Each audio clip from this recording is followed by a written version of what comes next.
Welcome. We're so glad that you've joined us again this evening for another virtual cruise with AmaWaterways. Deb and I have both sailed with Ama, and we just love them. They take such good care of all their guests. They take good care of the rivers and the local communities that they go to. We just have a lot of respect for them. And we're so happy that Richard is back with us tonight. Richard is our sales liaison with Ama, and he brought along a special guest tonight for us to talk about Egypt and the Nile. So to get us ready for tonight, I'm going to make you all jealous and show you some of my food options for tonight. Maybe not exactly Egyptian, but as close as I can get to it in Denver. And then while I'm eating that, I'm going to be drinking my Stella. So stay tuned to find out why I'm going to be drinking Stella in Egypt. All right, thank you. Take it away, Richard. I love that intro, Debbie, and thank you, Deb, also for this opportunity once again. And I'm serious that I'm very jealous right now. I'm very hungry. I haven't eaten yet today, so that looks really amazing. But thank you again for the opportunity to be here to share about this new destination that we're traveling to. Doesn't begin sailing until September of this year. I think Todd will let us know just how well it's doing. Todd, I don't know if you could tell me, but I think we're probably like well over 80% sold out for this year already, and that extends well in the next year. So it's a great product that he's going to be kind of just walking us through the details just to keep you inspired. But I don't want to take up any more time unnecessarily. I am going to pass it to Todd, but I will just remind you there's an area for questions. Please let us know if there's any questions. We'll be sure to get to those at the end of the presentation. This will also be recorded, so I will be sending the recorded link to Deb and Debbie that they can share with you if you felt like you missed anything or you just want to hear it again. Maybe invite some friends to listen to it once more. But Todd, without further ado, I will hand it over to you, my friend. All right, thank you, Richard, and hello, everybody. And it's good to have you listening in from Colorado today. Yeah, I used to live in Denver for about 10 years. So anyways, first thing, let's point out the location of Egypt. Northeastern corner, the continent of Africa, Mediterranean Sea to the north, Red Sea to the east.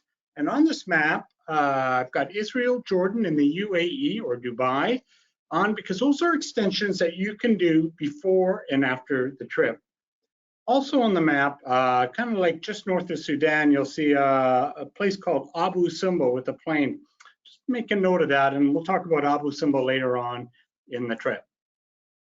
So our new program of Egypt begins this September, and it starts with 3 nights in Cairo, and then we fly south about an hour to Luxor, board our ship, 7 nights on the Nile, and then we fly back to Cairo at the end. So a total of 11 nights, 12 days. We start sailing on the Nile for the first time in September of this year, and we go weekly right through to the end of the year, and then we continue on in January through June, and then September through December of 2022. In a couple of weeks, we'll actually open up for sale for 2023.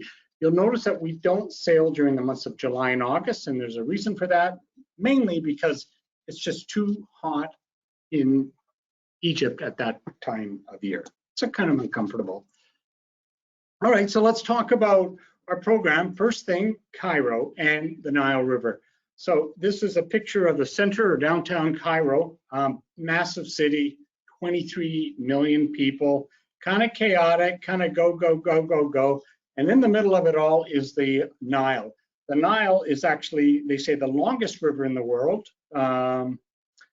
But they also say the Amazon is also the longest river in the world. So both are around 4,300 miles long. The Nile flows through 14 countries. It actually originates in 2 spots, Ethiopia as well as Lake Victoria. And they start with the blue and the white Nile, and they merge together to form the Nile and empties into the Mediterranean Sea. Cairo itself is an Arabic word meaning conqueror. And a couple of facts about Egypt themselves. Egypt founded around 3100 BC. Cairo was a massive city. Even in the 14th century, it already had 500,000 people.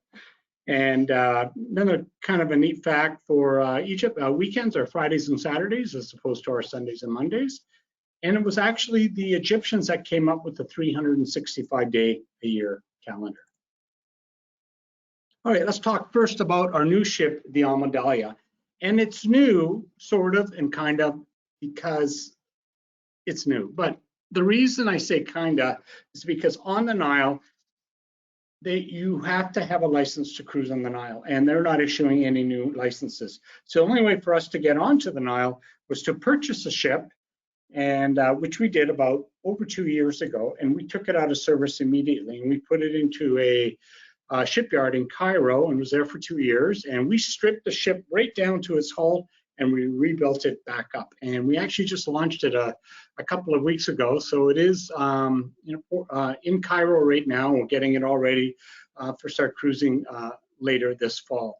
The Almadelia, it's Dahlia, plant, flower that does grow in Egypt. That's how it got its name. The ship is 34 cabins, 18 standard cabins, and 34 suites ranging in size.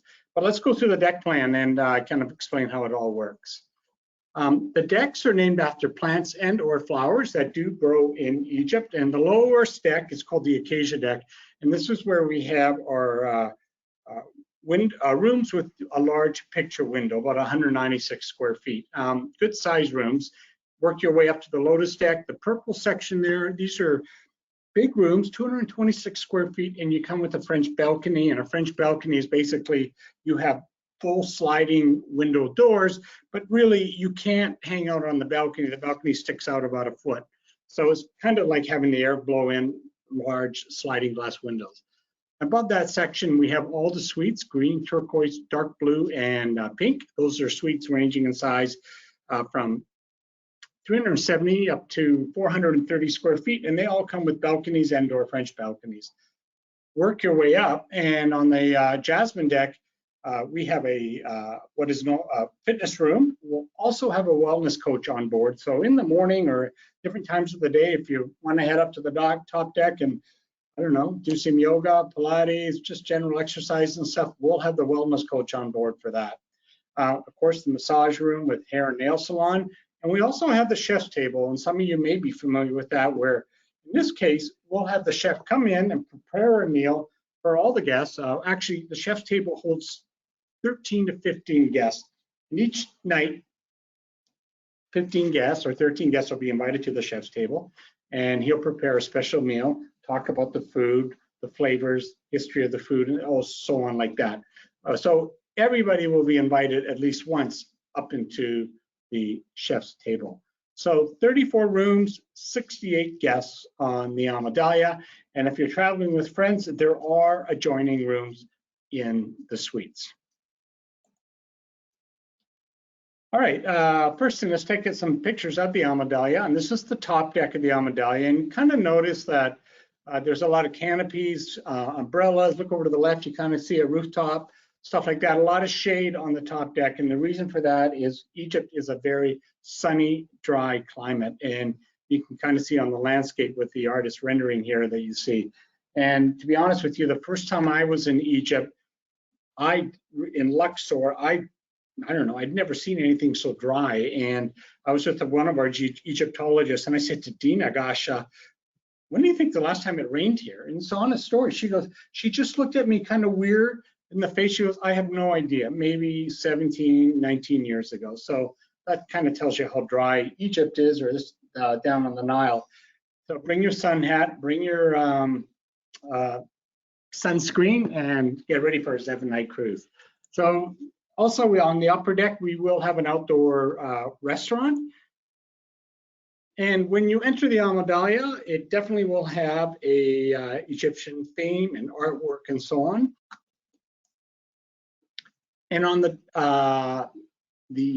lounge of the ship, we will have what we also have in Europe. It's called sip and sail. Sip and sail is kind of like a happy hour before dinner, where drinks are actually complimentary. Maybe one night it might be local beer or local wine. Another night it might be a cocktail of the day. But this is a happy hour, about 1 hour, will last about an hour before dinner. And then after dinner, There'll be always entertainment in the lounge or bar, and things like a captain cocktail party, or maybe a belly dance show, or a galabaya party, which is like a costume show, all kinds of things, folklore music, all kinds of things going on in the lounge after dinner. Speaking of dinner, here's a picture of the restaurant. In our restaurant, we will be able to cater to gluten-free, dairy-free, vegetarian, vegan, so on. You just need to let us know at the time of booking. The cuisine will be Egyptian / Mediterranean as well as continental. So you'll definitely get a choice of food, and we think everyone will be happy. Also, with dinner and lunch, local beer and local wine are always included, of course, and this is why in Egypt, local beer tends to be Stella beer, and local wine, well, you don't think of Egypt as wine country, and it really isn't. There are some vineyards in Egypt, but not enough to support the local wine trade. So a lot of grapes are actually imported into Egypt from South Africa, mix it all together, and then you get your local wine in Egypt. I should also say, with the restaurant, just for hygiene reasons, most of the food, vast majority of food, will be imported from Europe. All right, let's look at the rooms and the suites. This is a sample of the smaller suites at 370 square feet. Again, you'll have a choice of bedding, 2 beds or 1 bed. And all the suites do come with the sitting lounge. This is, again, the smaller suites, not the larger ones, with a couch. All the rooms, whether you stay in a suite or just a regular cabin with a window and so on like that, come with complimentary Wi-Fi and on-demand TV. Sort of like an aerial view of what the sitting room and the bedroom looks like in the smaller suites. Also, in all the suites, full tub as well as a walk-in shower will be part of the suite. Also, something I never realized was pretty important, but to a lot of people. But in this case, we're listening, and there will also be 2 sinks in every suite. The middle category, category C, which comes with the French balcony. This is just an artist rendition again. Once again, 2 beds or 1 bed. You just need to let us know at the time of booking. And then the category D and E, which is on the Acacia deck, 196 square feet. Still really good sized rooms, lots of storage space. And again, once again, complimentary Wi-Fi and complimentary on-demand TV. So let's talk about the program itself. You're going to fly from North America over to Egypt, and most flights into Cairo arrive in the late afternoon or early evening. When you arrive, we will meet you at the airport. Actually, we're going to meet you before immigration. For Egypt, you do need a visa. Visas are $35, and you apply for your visa online before you leave, maybe 3 to 4 weeks before your trip. Fill out the info, give them your credit card info, and they'll send you a confirmation. I highly recommend you do your visa application before you leave, and then we'll get you through immigration much quicker. And once you're through immigration, we'll grab your bag and we'll immediately transfer you to the hotel. There's no waiting for a transfer at 11, 5, 4 o'clock or a specific time. You're transferred on arrival. A lot of people ask, like, do you need special medication to come into Egypt, like malaria medication? The answer is no. There's no mandatory, in this case, vaccinations and so on like that. COVID may change that. And in any case, we will take you to the hotel, 3 nights at the hotel that you see here, which is the Four Seasons Hotel at the First Residence, one of the top hotels in Cairo. And if you remember back at the beginning of this presentation, I showed you the center of the city, where I said it was kind of chaos and stuff like that. This hotel is about a mile south of that point. And it's also, we picked this hotel because it's quieter. It's across the street from the botanical gardens. And it's just like you're out all day in a big city. It's nice to come to a hotel that you kind of feel like you can escape. The Four Seasons, 200 rooms. And well, actually, let's take a look at the rooms. All the rooms that you'll be seeing in the Four Seasons is a partial Nile view room. Big rooms, around 530 square feet. Of course, air conditioned, complimentary Wi-Fi. And for those that know their music systems, each room is equipped with the Bose music system. And here's kind of the center of the hotel. You can kind of see like you're kind of away from the city. You're looking over the Nile. A great swimming pool. The hotel also comes with, you know, a gym, a fitness center, of course, like I just said, spa, and 6 restaurants. And each restaurant in the hotel features a different cuisine from around the world. The hotel is also connected to a small shopping mall. So when you're in Cairo for the 3 nights, we always include breakfast, we always include lunch, but we don't include dinner simply for the fact that there are so many choices at the hotel. And we feel like after a full day of sightseeing, wouldn't it be nice to kind of have some downtime, go off and do your own thing, or maybe eat with some of the newfound friends that you've met while on tour and so on. So breakfast and lunch are always included. And then one night we will do a welcome reception. So anyways, you've arrived on the first day. We've taken you to the hotel. Like I said, you'll probably arrive later in the day. So anyways, you'll probably go to your room, get a great night's sleep, and then the next day, we're all gonna head off sightseeing. And the first place we're gonna go is the Egyptian Museum. This is an amazing museum. It was actually built back in the early 1900s. And one of the great things you'll see here is the mask of King Tut. And this mask was actually found in the Valley of the Kings back in 1925. And we have all heard of King Tut, and he ruled Egypt for 10 years from 1332 BC to 1322 BC. And King Tut, surprisingly, he started ruling Egypt at the age of 9, and he died at the age of 19. And how did he die? Nobody's really sure, but they suspect he died in a chariot race. In Egypt, or in Cairo, they are building a new museum called the Grand Museum.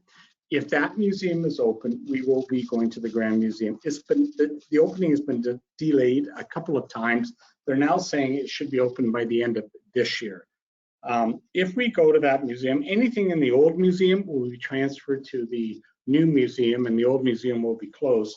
But also in the new museum, 30,000 additional antiquities will be displayed in the new museum. And these are antiquities or artifacts that have never been seen by the public before. So we can look forward to that. So we're kind of spend a half a day there, and then we'll head down to the souk, or what they call the Khan el-Khalili market. And this market area of Cairo, this is where all the artisans live, craftsmen and so on. It's been sort of the hub of the city in terms of, you know, selling goods and wares and stuff like that since the 10th century. And so we're going to head down to the Khan al-Khalili market. We'll do a walking tour of the area. And one thing you're going to notice down in this area, there are coffee houses. And coffee houses have been around in Egypt, or in Cairo, since around 1760, 1765.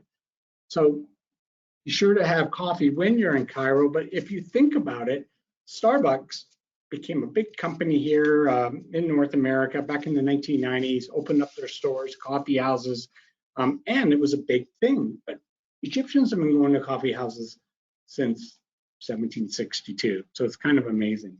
Anyways, we'll spend part of the day there. We're going to head back to the hotel, small welcome reception where you get to meet everybody, maybe have a drink, and then you have a free evening. And then the next day, we're going to head out sightseeing again. And our first stop, if just excuse me for a sec, will be the pyramids.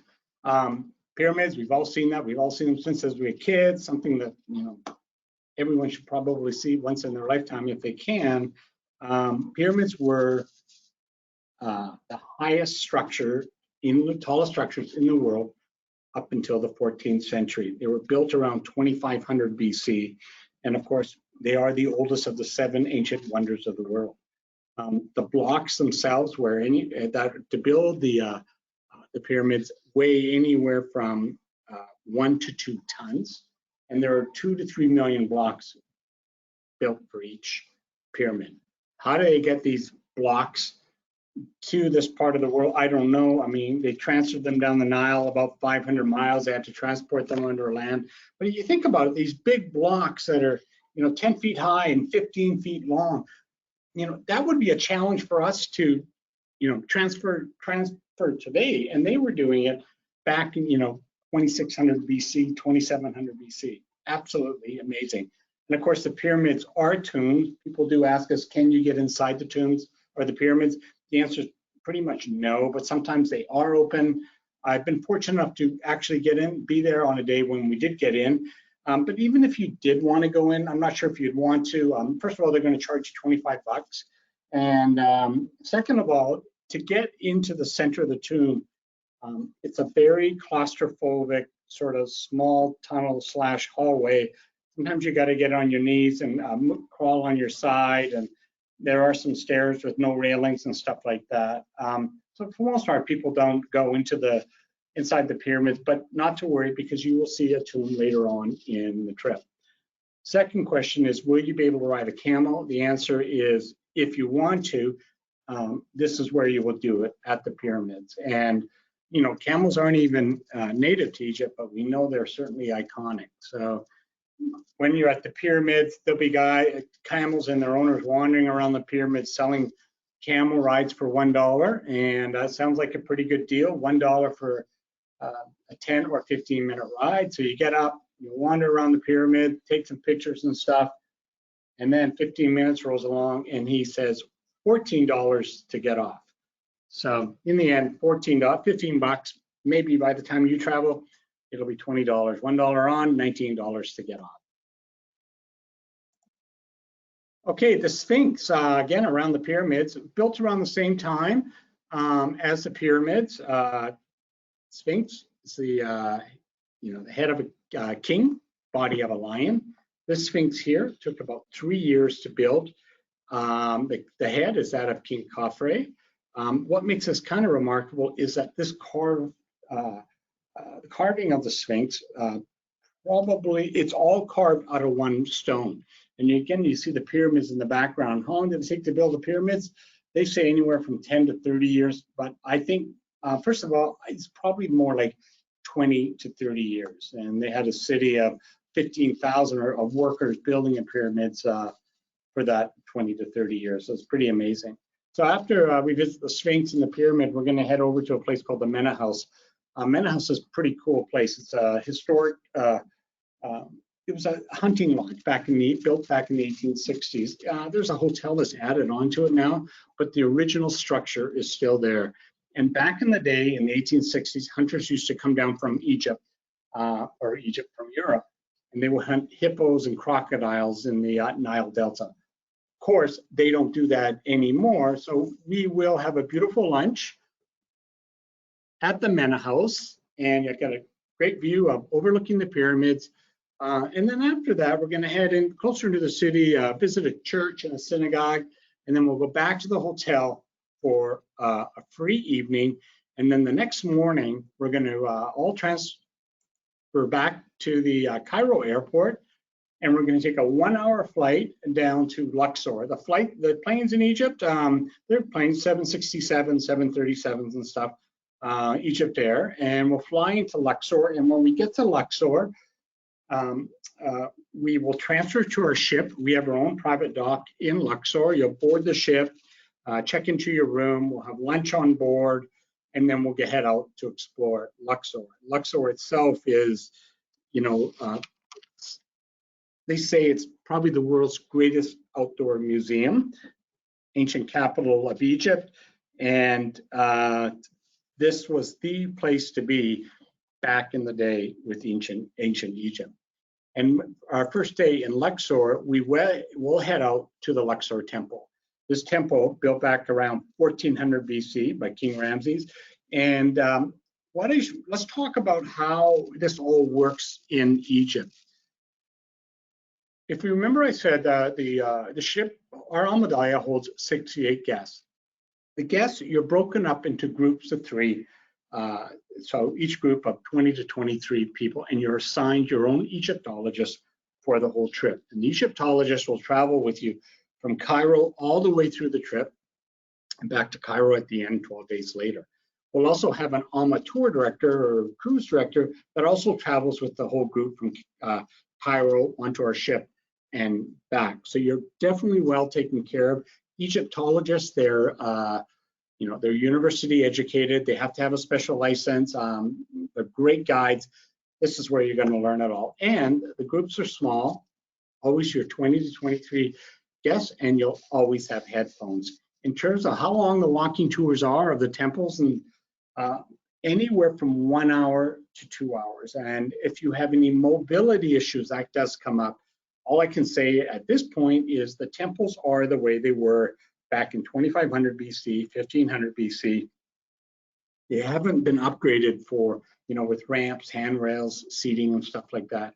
So ideally, you should be able to walk and stand for up to 2 hours. In terms of, if you say you walk slower and stuff, we'll try to work with have a slower walking group. Those that are in wheelchairs, this can be challenging. We will do our best, but just travel with an open mind, and there may be some temples that you may not be able to see. On the other hand, a good thing to note is that the Almadelia does have an elevator from the lowest deck all the way up to the main or the restaurant deck, and then stairs up to the main deck. So let's point out some of the temples and stuff that we're going to visit along. And the first one I'm going to point out is the Temple of Queen Hatshepsut. And I honestly have a hard time saying Hatshepsut. Actually, I called Magdi in Cairo, and I said, Magdi, I can't say this. He's my contact in Cairo. How do you say it, or how do people ask? Surely a lot of people have difficulty pronouncing some of these words. And he said, for Queen Hatshepsut, just say hot chicken soup. And so here we have the Temple of Hot Chicken Soup. She reigned Egypt for 20 years. She was a fierce leader. If you see statues of her today in Egypt, she's the one where it looks like a female, but with a beard. That's Queen Hot Chicken Soup. And she had a big crown, broad shoulders. They say she was fearless, and she ruled Egypt for 20 years. And if you think about it, we get a female president, prime minister, vice president. That's a big news. And Egyptians were doing it 2,500 years ago. Again, they were way ahead of their time, and it wasn't a big deal. Anyway, she ruled for 20 years. Her son took over after that. One of the really unique things we're going to do is visit a tomb, and this is the tomb of Queen Nefertari. And who is Queen Nefertari? She was married to King Ramses' first wife. She was considered the most beautiful. She was educated. She could read. She could write. She married King Ramses at the age of 13. He was actually 15. She lived to the rightful age of 45. And that was a rightful age, and that was old age in Egypt at the time. But surprisingly, King Ramses, they say he lived anywhere from 66 to 92 years. Different articles write different things. So, but anyways, he built this tomb for Queen Nefertari, and very few people get to see this tomb for several reasons. Number one, well, it was here in the 1980s. They kind of started playing around with it, and they kind of dug around a little more in the 90s and stuff. But for the most part, they haven't really opened it up to the general public. And to sort of keep it a special place, it's an amazing tomb, but it's also incredibly expensive to get in. And the cost just for us as a company, it's about $130 US per person. But with us, AMA, it's included on the trip. You won't find many companies that will include this tomb simply because of its cost.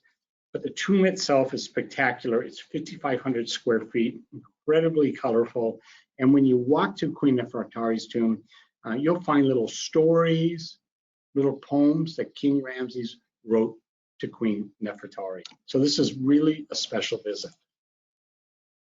Another neat temple we visit is Temple of Horus. And I put this one in here just for the simple fact that, well, it was built in 230 BC.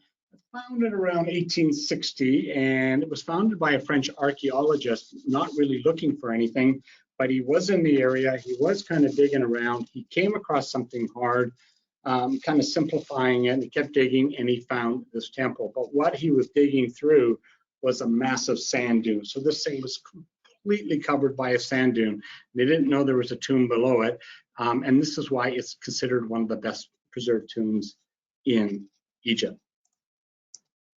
Okay, the Nile River itself, something that's kind of interesting about the Nile, the Egyptians don't say sunrise and they don't say sunset. They always said sunrise was the birth of the day, sunset was the death of the day. So when you're on the Nile, you'll notice for the most part that temples are on the east side, birth of the day, tombs are on the west side where you have the death of the day. And of course, the traditional way of travel on the Nile is a felucca, and you'll get an opportunity to ride a felucca. Another neat thing we're going to visit, makes it kind of special, we're going to visit a Nubian village. And who are the Nubians? Well, the Nubians were actually the first people settled in Egypt, probably around 8,000 BC, and they came from the central Sahara. You would look at the Nubians like the indigenous here in North America, the Inuit up in the Arctic, and Nubians came from the central Sahara. They settled in northern Sudan, in southern Egypt, on the islands of the Nile. And their villages are incredibly colorful, and you can see a sample of it here. And you see a lot of carvings and drawings and all kinds of stuff on the outside of this particular home, and many of the homes are like this, but there's a reason for all this color and drawings and stuff, because we can't understand it, but this the drawings and sketchings are telling you the history of the family that lives in that particular home.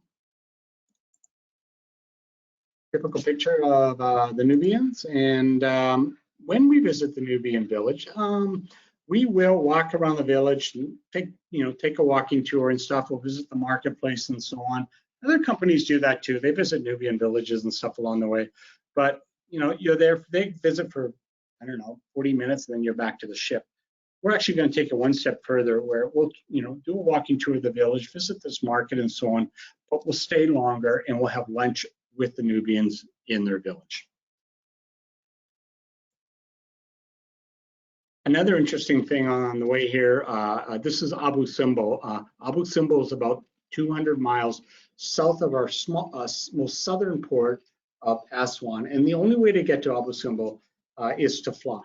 And Abu Simbel was actually another temple built by King Ramses, and he built it again for Queen Nefertari and a few others. And it was a temple on the shores of the Nile River, and it was pretty much used as a temple and stuff for about 1,000 years, and then it was abandoned. And it's on the shores of the Nile. And then back in the 1950s and 1960s, early 60s, they were building a dam in Aswan called the High Dam, or the Aswan Dam. And this dam was going to form a lake called Lake Nasser.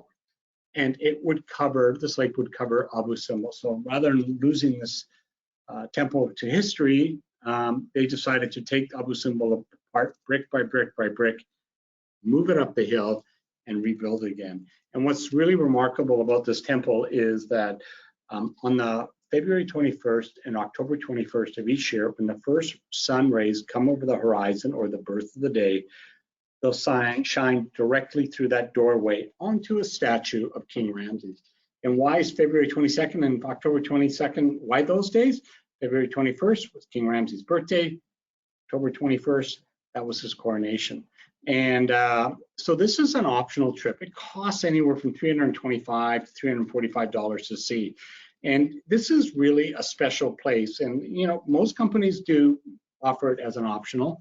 It is kind of expensive, but you never know if you're going to see Abu Simbel, because they sell it as an optional when you're on the ship. And it's first come, first serve to Abu Simbel, because the number of seats to see Abu Simbel is limited to the number of flights to Abu Simbel that day. But with Amma, you'll be able to pre-book Abu Simbel before you leave, so you always know that you will have a seat on that plane to go see Abu Simbel, rather than having to worry that will you get it or will you not get on once you get on the ship. And I kind of thought, just to give you an idea, I put this new photo on this screenshot just to show you that, yeah, we see all these temples and, tombs and, outside things, all, just sort of the bronze color. These temples, they had a lot of color to them at one time. And this is sort of an artist's rendition down there on the sort of right-hand side to show you what Abu Simbel looked like in the day and what it looks like today. So anyway, Abu Simbel, the first time I saw it, it was like, seeing the pyramids for the first time, or say the Great Wall of China, Grand Canyon, Machu Picchu. It's that type of feeling. It's a pretty special place.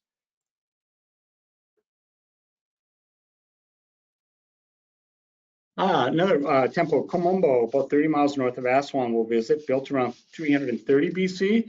And Komombo is dedicated to two gods, the Sobek, who was the crocodile god, and Horus, who was the falcon head god. And if you look in the center of the temple here, you'll see that there's two entrances. And what makes this temple kind of special is that this is where you'll find a lot of mummified crocodiles. Largest temple that you will visit is the Karnak Temple, and this was the temple to go to back in the day.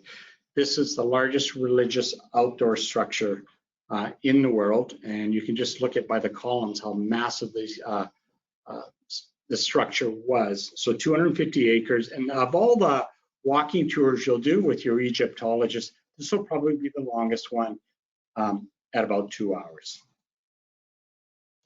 And then the final temple I just wanted to point out, I'm just showing you some of them, is the Temple of Hathor in Dendara. And this is, again, beautifully well-preserved temple. It's actually 3 temples, and it's got a lot of Egyptian, Greek, and Roman architecture. And I put this in here, number one, because it's well over 2,000 years old, but also number two, back in the day when they built these temples, this temple had, in particular, some sacred pools, but they also had swimming pools. And you can kind of see one here in the center, filled with gravel now. You can't swim there now. But if you think about it, 2,000 years ago, 2,300 years ago, Egyptians were swimming in pools. And for us to swim in a pool today is still a sort of like a novelty or a great thing to do, or, it's just kind of a special experience. And I'm just saying the Egyptians, they set the pace for where we are today. It's amazing what they accomplished. Anyways, we're down on the Nile for 7 nights, and then we're going to fly back to Cairo for our last night. And we're not just going to fly back and then go to the hotel and that's it, and take you to the airport the next day. We're actually going to fly back to the airport, and then we're going to go visit a palace called the Presidential Palace, or the Abdeen Palace. And it's kind of like, if you're in Europe and for a week, you've been touring or cruising or whatever, you visit a lot of churches, plazas, so on like that, all spectacular, all great to see. Incredible history, but wouldn't it be nice to see something on day 9 or 10 just to sort of, I don't know, break up the pace and stuff? And this is kind of what we do here, and we're going to visit the palace here. It was built back in 1873 for the monarchy in Egypt. Today, it is a private residence, sometimes for the president, and it's also the place where, when dignitaries come to visit Egypt, this is where they stay. This presidential palace does have some small museums within the palace, like a historic clock museum, art museum. There's a small museum showing the gifts that dignitaries have brought when on their visits. So we're going to do a walking tour of part of the palace. I don't know any other company that actually includes this, and they probably don't because it's incredibly expensive to get in, but we're doing it. And we're going to also take it to one step further, where we're going to have lunch in the presidential palace. And we're going to call this kind of like a farewell lunch, because most of the flights back to North America from Cairo leave early in the morning, 5, 6, 7 o'clock, maybe a few earlier and some later. But for the most part, they leave pretty early in the morning. And we thought if we did sort of a celebration, sort of like a party or something in the evening, guests would be a little antsy, like they've got to get ready, they got to pack, they got to get a good night's sleep, so on like that. So we thought, let's do a celebration in the afternoon. So we will have a farewell lunch celebration at the Presidential Palace on day 11 of your 12-day trip to Cairo. After that, we'll head back to the Four Seasons, where you had stayed 7 nights earlier, and have a free evening, get ready for your flight back to North America, and then the next morning we will transfer you back to the airport in time for your flight home. I should also mention, when we do visit the presidential palace, we'll also take a drive through Old Cairo. So you'll get to see the whole city. That's kind of like our 12-day trip of Egypt. And a couple things I want to point out. Number one, a lot of us we're stuck at home these days, depending where we are in the country, and we're always looking for new things to watch and see. And this documentary, The Secrets of the Sakara Tomb, came out on Netflix maybe about 4 months ago. And it's a pretty fascinating documentary. And it's basically the story. They found the Sakara tomb near the pyramids, and they started to explore this tomb back in 2019. And this documentary takes you through, it's a documentary through the process of digging into this tomb and what they find along the way before they get to the middle of the tomb. So the suspense builds up and up and up. And I guess the last 10 minutes are pretty remarkable. I don't know, 90 minutes, 100-minute documentary. So it's The Secrets of the Sakara Tomb, and you can find that on Netflix. All right, so that's the 12 days in Egypt. So I just want to point out some of the extensions that we do have. And the first one is 4 nights in Jordan, which is 2 nights in Amman and 2 nights in Petra. And if you take this option, you will fly into Amman. We get the visa for you in Amman, and you'll get that on arrival. We'll meet you at the airport, and we'll transfer you to our hotel in Amman, which is the 5-star St. Regis Amman. And we're going to have 2 nights in Amman, and on our second day in Amman, we will explore the historic side of the city. Amman, incredibly old city. It's a cultural capital of Jordan, 4 million people, economic capital. In fact, you'll find statues here in Old Jordan or in Old Amman that date back over 7,000 years. Also, when we're in Amman, we're actually going to head outside the city for a little bit, and we are going to head up into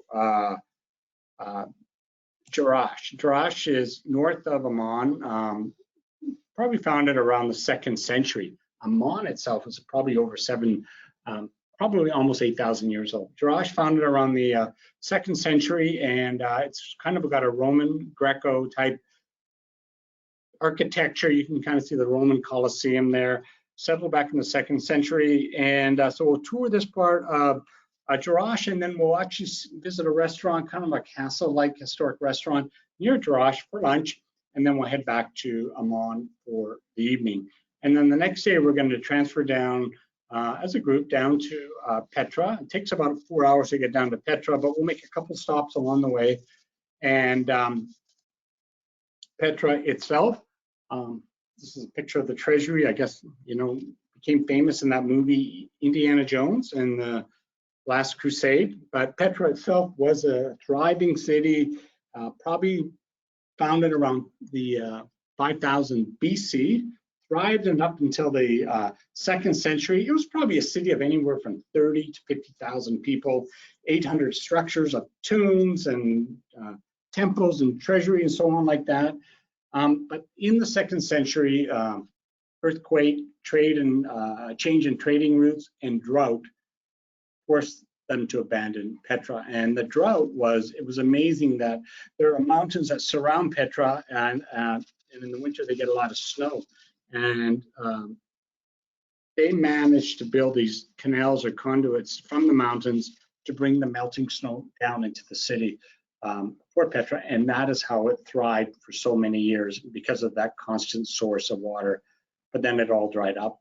The place was abandoned, and it wasn't founded again until around the 1830s by a Swiss traveler. Anyways, we will tour Petra, and you'll get to see all the main sites and so on like that. And when we're in Petra, we're going to stay at the Old Village Resort. And with Amma, you kind of get used to 5-star properties along the way and so on like that. But this hotel, I have to be honest, is a 4-star hotel. But it's really cool. It's kind of built into the red rock of Petra. And Petra, it can get warm in this part of the world, and you can see the rooms kind of have that cooling effect with the stone and the rock and stuff. But also with this hotel, the reason we chose it was because it's actually owned by the locals. The city now, Petra, there's about 5,000 people that live there. and it's owned by the locals. It's so local that they don't even have an alcohol license to serve alcohol in the hotel.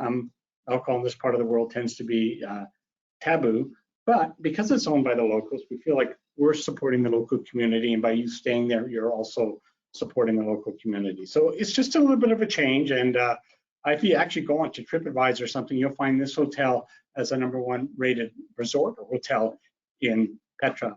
So that's the 4 nights in Jordan before the trip, and on the last day in Jordan, we'll fly you to Cairo to join the trip. The flight between Amman and Cairo takes about 1 hour and 15 minutes. The other option is Dubai for 3 nights. Again, you would do this before the trip.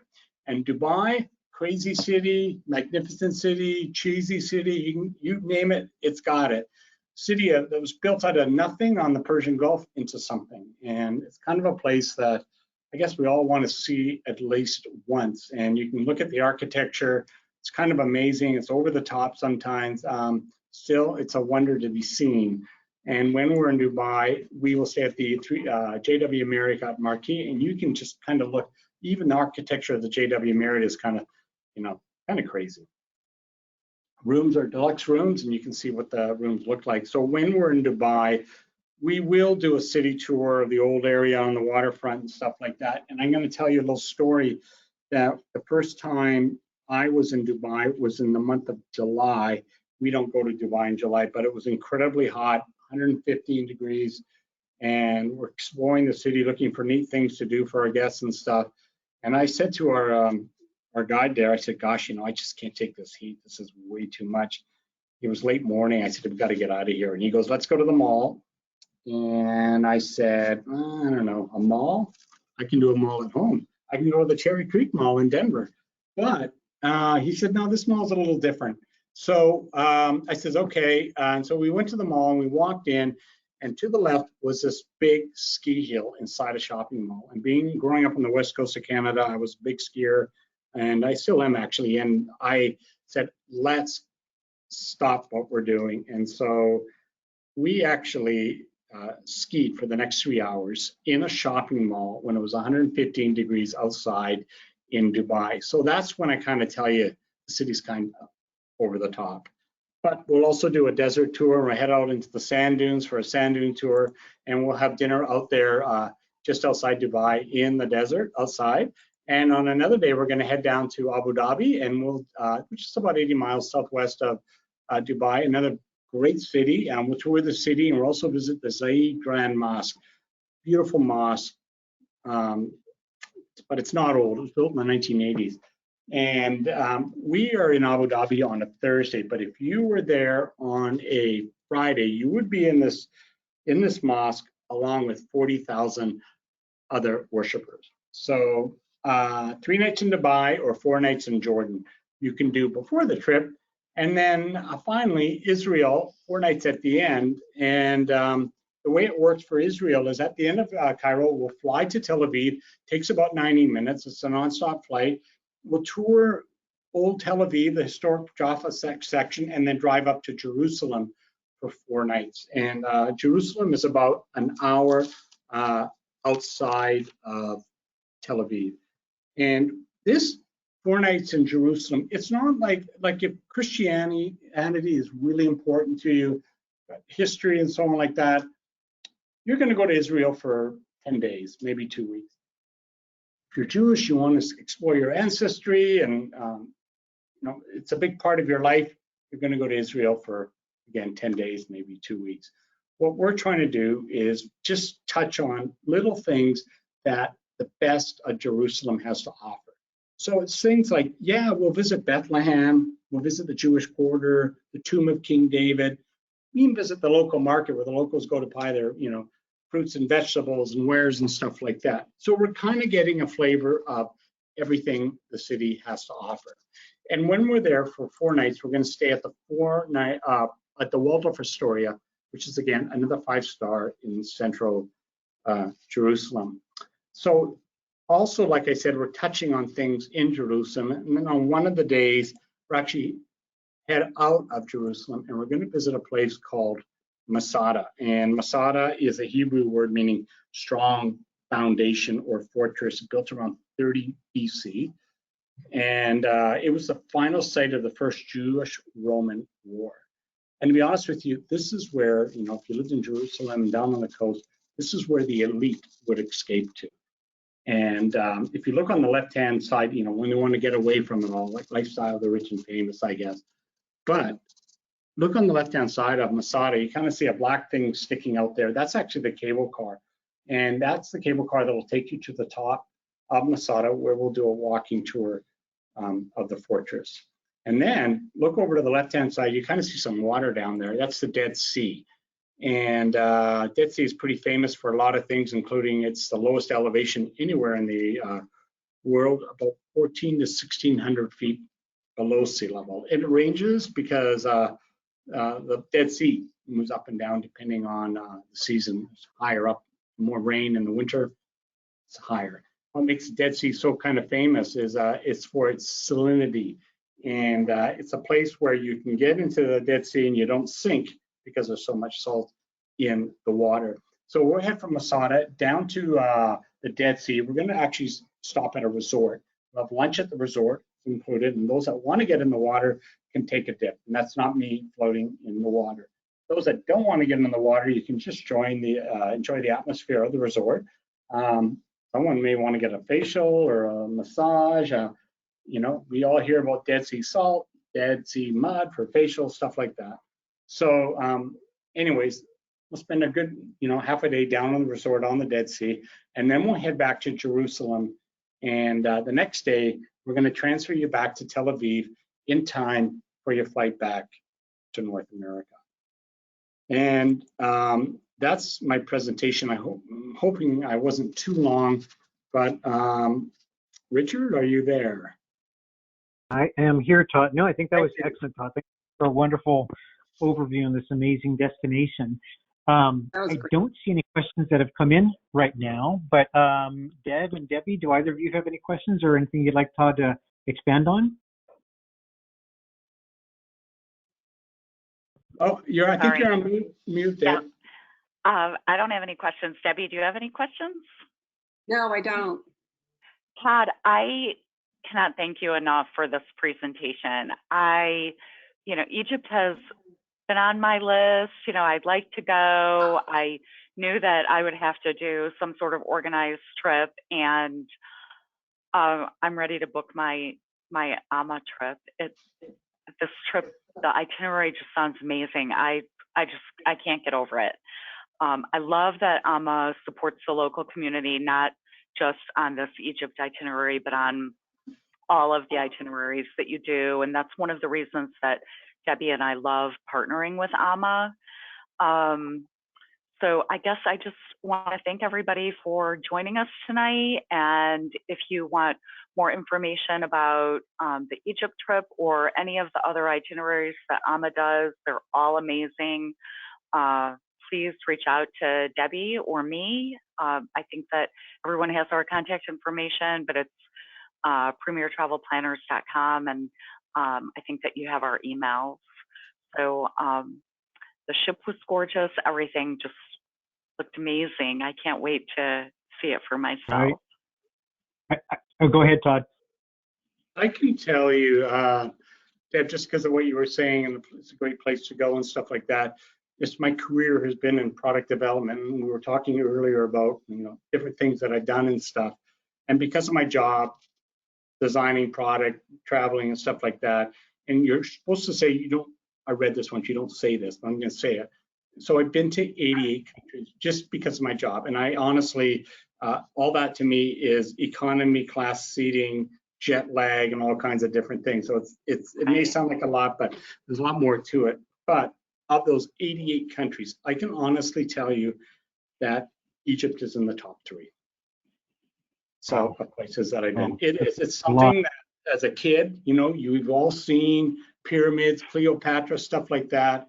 Yeah. It's something that everyone should see once in their life. It looks just surreal, the size of it, and the last temple that you showed, the largest one where you could see people standing there. Oh, yeah, yeah, yeah, yeah. Isn't that amazing? Yeah, Karnak. Yeah. Yeah. Yeah, It's so epic. it's definitely, Egypt has gotten moved up to much higher on my list than it was. Yeah. That's fantastic. Thank you so much, Richard. As always, we appreciate your support and helping us put together these virtual escapes until we can really all escape in real life again. Absolutely. I do have one question though for Debbie. Debbie, I think you're going to share a little side note regarding your Stella beer, weren't you? Oh, Todd did. He shared the local beer, so it's what's served on The ship. Yeah, and you were going to show oh yeah, you did show the bottle with the label. Right. You did show the bottle at the beginning. Hello. That Is your was bottle very beer finished, Debbie? Now it's time for my baklava. There we go. Okay, yeah, exactly. Oh. That's the Mediterranean food. Good job. So, And all right, we you will guys. send out some recipes with the replay, so stay tuned for that. Fantastic. Well, thank you, ladies. Thank you so much, Again, Todd, everybody. Stay well. Have a nice evening, and hopefully we'll get to chat again soon. Okay. Oh, I hope so. All right. Thank Bye, you. guys. Take care. Bye. Bye. Bye-bye.